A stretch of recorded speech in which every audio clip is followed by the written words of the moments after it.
कौन सा प्राणायाम करें, कब करें, कितनी देर करें, इसके क्या क्या फायदे होंगे और किस तरीके से इसको करना है, ये सब आज की वीडियो में जानेंगे।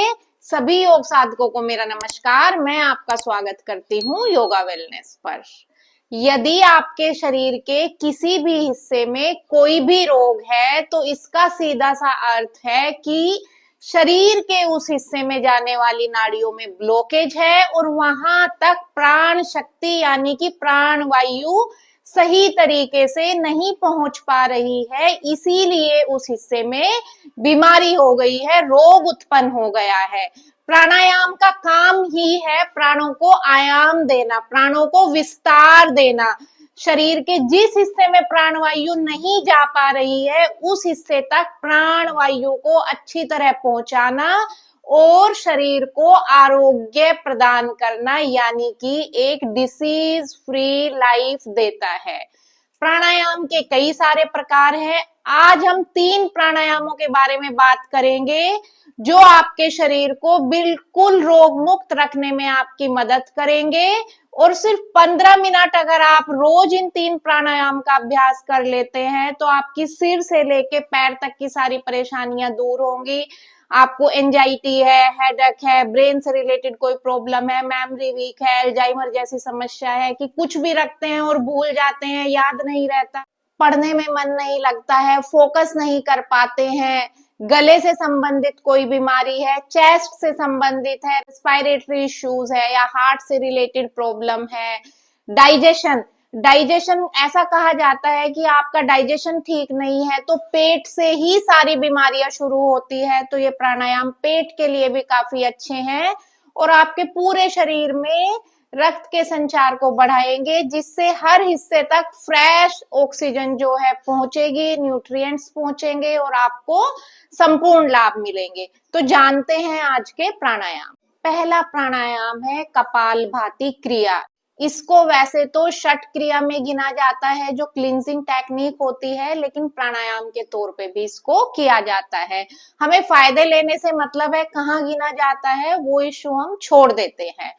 प्राणायाम कपालभाति का अर्थ ही है फ्रंटल ब्रेन क्लींजिंग। क्योंकि इसमें पेट का मूवमेंट होता है तो हमें लगता है कि ये सिर्फ पेट के लिए फायदेमंद है, लेकिन ये हमारे ब्रेन के लिए भी उतना ही ज्यादा फायदेमंद है।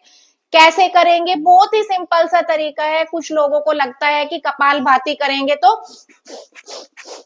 इस तरीके से करना है, ये कपालभाति नहीं है। बहुत आसानी से शांति से बैठ के आप इसको कर सकते हैं। आप किसी भी आरामदायक स्थिति में बैठ जाएं। सुखासन है, पद्मासन है, वज्रासन है। मैं वज्रासन में बैठी हुई हूँ, जिसके घुटनों में दर्द है वो सुखासन में बैठ के कर ले, वज्रासन को अवॉइड कर दे। एक लंबी गहरी सांस लेंगे और फिर सांस को छोड़ देंगे और उसके बाद अपना कपालभाति स्टार्ट करेंगे। आपको सिर्फ एक्सेल करने पे ध्यान देना है। जब आप एक्सेल करेंगे आपका पेट अंदर की तरफ जाएगा और जो इनहेल है वो ऑटोमेटिकली हो जाएगा, उस पे आपको ध्यान नहीं देना है। एक सेट में 10 बार करेंगे। अपने पेट पर हाथ रखें, एक लंबी गहरी सांस लें और छोड़ दें। स्टार्ट करें, पेट के मूवमेंट को देखिएगा।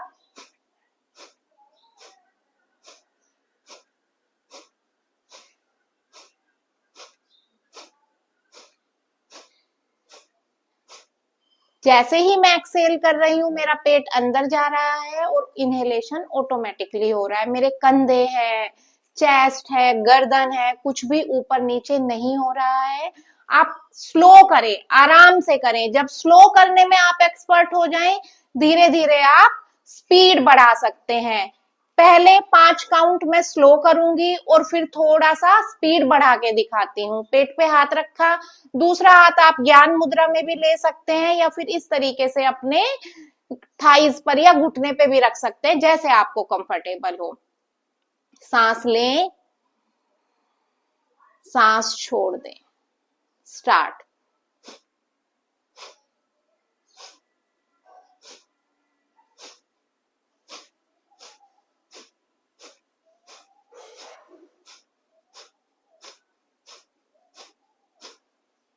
इतनी स्पीड सफिशिएंट है, लेकिन जब आप इसमें भी एक्सपर्ट हो जाए, इससे भी थोड़ा ज्यादा आप स्पीड बढ़ा सकते हैं, लेकिन इसका मतलब ये नहीं है कि जो स्लो करते हैं उनको बेनिफिट्स नहीं मिलेंगे। कपाल भाती हमारे ब्रेन की क्लिनजिंग करता है, आपकी मेमोरी को शार्प करेगा, ये सारे बेनिफिट मैं गिना चुकी हूँ। मतलब सर से रिलेटेड जितनी भी प्रॉब्लम है उनको दूर करेगा, आपके चेहरे पर एक नेचुरल ग्लो लेके आता है। और डाइजेशन, क्योंकि पेट पे इतना अच्छा इसका प्रभाव आता है, तो डाइजेशन से जुड़ी सारी समस्याएं खत्म हो जाएंगी। लीवर है, किडनी है, पैंक्रियाज है, सब पे ये एक बहुत अच्छा इफेक्ट डालता है। तो डायबिटीज में भी काफी लाभदायक है ये। कपाल भाती करना है आपको, पहले 1 मिनट से प्रैक्टिस करें, जब धीरे धीरे आपको आदत हो जाए तो 5 मिनट तक इसकी हैबिट आप बिल्ड कर ले। और प्राणायाम जितने भी करेंगे आप आंखें बंद करके करें। कपाल भाती किसको नहीं करना है?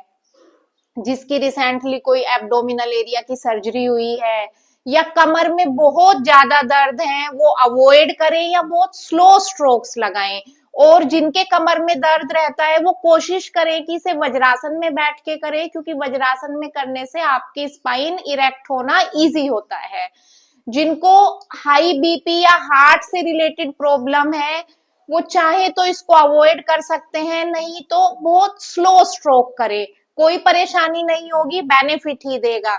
1 सेकंड में एक स्ट्रोक या उससे भी धीरे आप कर सकते हैं। हर्निया की प्रॉब्लम है, वर्टिगो की प्रॉब्लम है, और प्रेगनेंसी में महिलाएं इसको अवॉइड करें। बाकी सभी लोग कर सकते हैं, जिसको कोई परेशानी है वो स्लो स्ट्रोक्स लगाएंगे। दूसरा प्राणायाम है हमारा नाड़ी शोधन प्राणायाम, इसको हर कोई कर सकता है, ये हर बीमारी में लाभदायक है। और मजे की बात ये है कि इसके कोई कॉन्ट्रा इंडिकेशंस भी नहीं है। आप किसी भी स्थिति में बैठे रहें, बस आपकी कमर गर्दन सीधी होनी चाहिए, आंखें बंद कर लेंगे, उल्टे हाथ में आपकी ज्ञान मुद्रा आ जाएगी, उसको अपने घुटने पर रख दे, सीधे हाथ में नासिकाग्र मुद्रा, 2 फिंगर को फोल्ड कर दिया, बाकी सीधी अपनी नोज के पास इस तरीके से प्लेस कर देंगे। जो रेशो फॉलो करेंगे वो करेंगे हम 1:4:2 का। 1 इनहेल, 4 रिटेंशन, 2 एक्सेल। इसको थोड़ा सा लेकिन बढ़ा के करेंगे, इसको 2 से मल्टीप्लाई कर देंगे। 2 काउंट तक इनहेल, 8 काउंट तक रिटेंशन और 4 काउंट तक एक्सेल। स्टार्ट करेंगे। अपनी राइट नोस्ट्रिल को राइट थंब से क्लोज कर देंगे, लेफ्ट नोस्ट्रिल से इनहेल करेंगे 2 काउंट के लिए, hold for 8 count,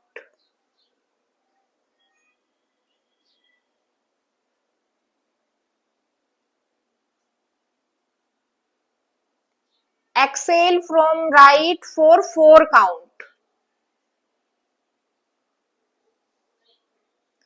inhale from right for 2 count, right को क्लोज कर दें, होल्ड करें 8 काउंट के लिए,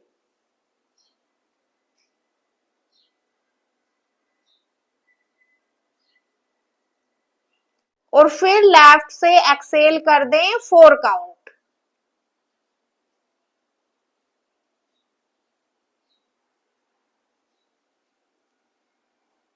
ये हमारा एक राउंड हुआ।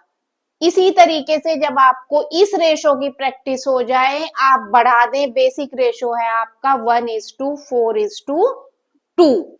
इसमें आप जितना भी मल्टीप्लाई करते जाएंगे आप इसको बढ़ाते जाएंगे, और ये आपका नाड़ी शोधन प्राणायाम हो जाएगा। हमारे शरीर में 72,000 नाड़ियां मानी जाती है, और उन सभी नाड़ियों की शुद्धि ये प्राणायाम करता है। मतलब आपके शरीर में कोई ब्लॉकेज तो रहने वाला है नहीं, और ब्लॉकेज नहीं रहेगा तो कोई बीमारी होगी नहीं। अनुलोम विलोम प्राणायाम आप मिनिमम 11 राउंड से स्टार्ट करिए। हमारा एक राउंड था, लेफ्ट से इनहेल किया, होल्ड किया, राइट से एक्सेल किया, राइट से इनहेल किया, होल्ड किया, लेफ्ट से एक्सेल किया, 1 राउंड। इसी तरीके से आप 11 राउंड मिनिमम, और धीरे धीरे अपनी प्रैक्टिस को बढ़ाते जाएं। कम से कम 5 मिनट इसे आप रोज करेंगे, और आपके पास समय है तो 10 मिनट 15 मिनट तक आराम से आप इसको कर सकते हैं। तीसरा प्राणायाम है हमारा भ्रामरी प्राणायाम। यदि आपको नींद नहीं आती है, हर समय चिंता बनी रहती है, तो भ्रामरी प्राणायाम का अभ्यास करना शुरू कर दें। कैसे करेंगे?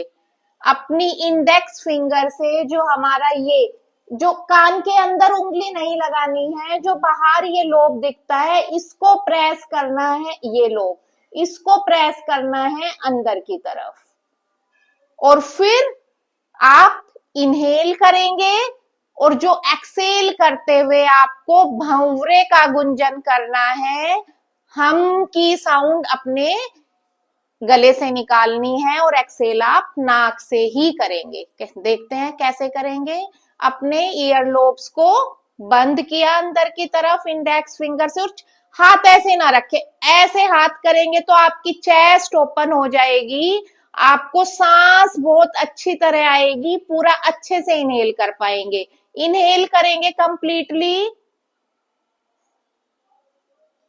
एक्सेल करेंगे हम साउंड के साथ।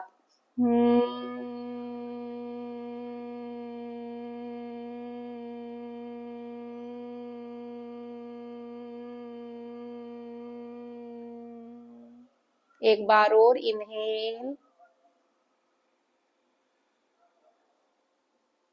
एक्सेल।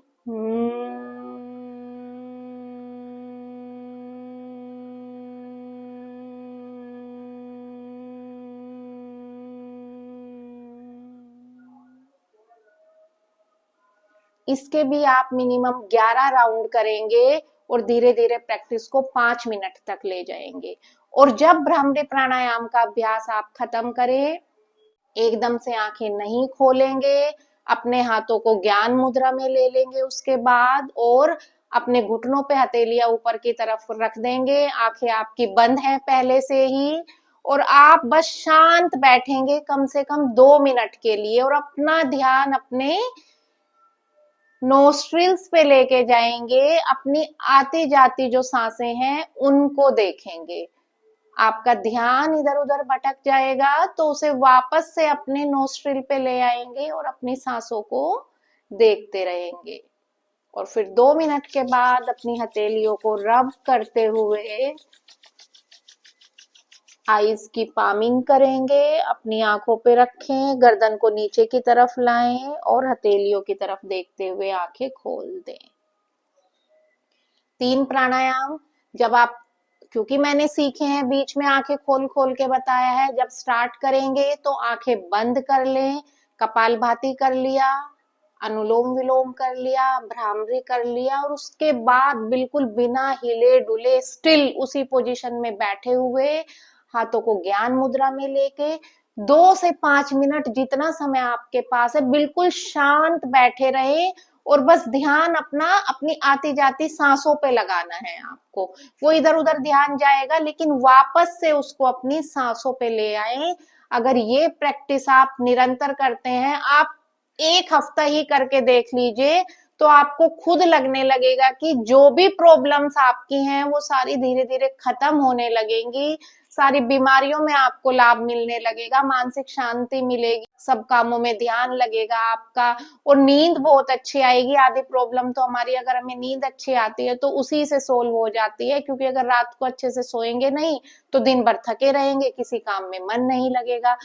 ये सरल से प्राणायाम अगर आप रोज करते हैं तो आप देखिएगा कि लाइफ किस तरीके से चेंज होने लगी है। और ये वीडियो अगर आपको पसंद आई हो तो अपने फ्रेंड्स और फैमिली के साथ शेयर करके मेरे चैनल योगा वेलनेस को सब्सक्राइब करके बेल आइकन प्रेस कर दीजिए।